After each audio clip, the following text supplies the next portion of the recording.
Yanni is on the hunt for his pride and joy after thieves broke in and stole it, towing it down the main street under the cover of darkness. But they made one crucial mistake, and now Yanni needs your help. She was a beauty. She was just absolutely perfect in every angle. She was his car, and this a relationship Yanni didn't want to end. I spent all my life thinking about building a car like this. I finished building it and someone's just snatched it out of my hands.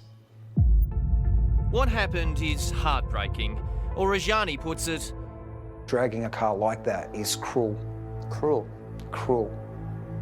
You see, this wasn't your average four wheels.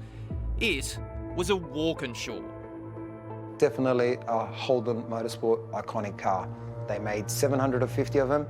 How many of the 750 left? Nobody actually knows.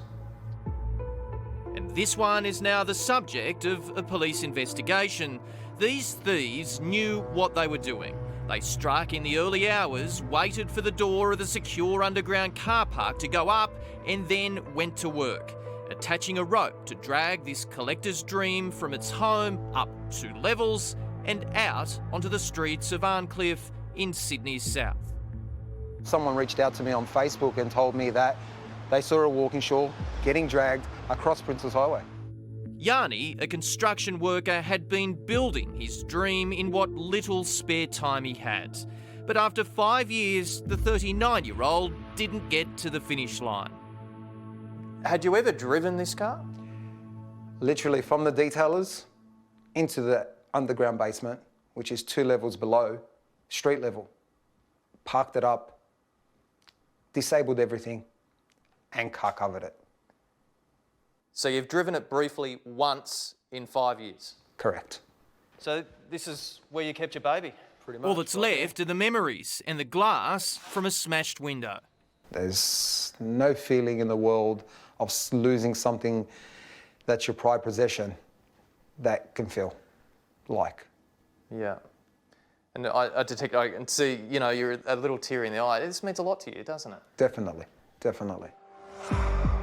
The last time a Walkinshaw went to auction in Australia, it fetched a cool $250,000. Average person wouldn't know what the car is, wouldn't know what it's worth. They probably just think it's an old grandpa's Holden that's sitting in a basement, doing nothing. This one was permanently covered and didn't even have a battery, let alone the need for insurance. Do you think they did it for the money? I think so. While the thieves did their homework, they made one simple mistake: their faces. And it's not only the police who are honing in. Yanni's doing his own detective work and wants help from everyone at home. The reward is up to $20,000, depending on how the car is found.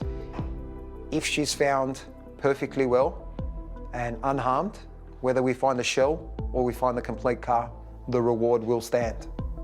While this relationship has hit a rocky road, Yanni still hopes it'll have a happy ending. You don't need to steal people's cars to make money. You can work hard just like everybody else. I'd love for my car to be back, and like I said, if anybody does find this car, their reward is there.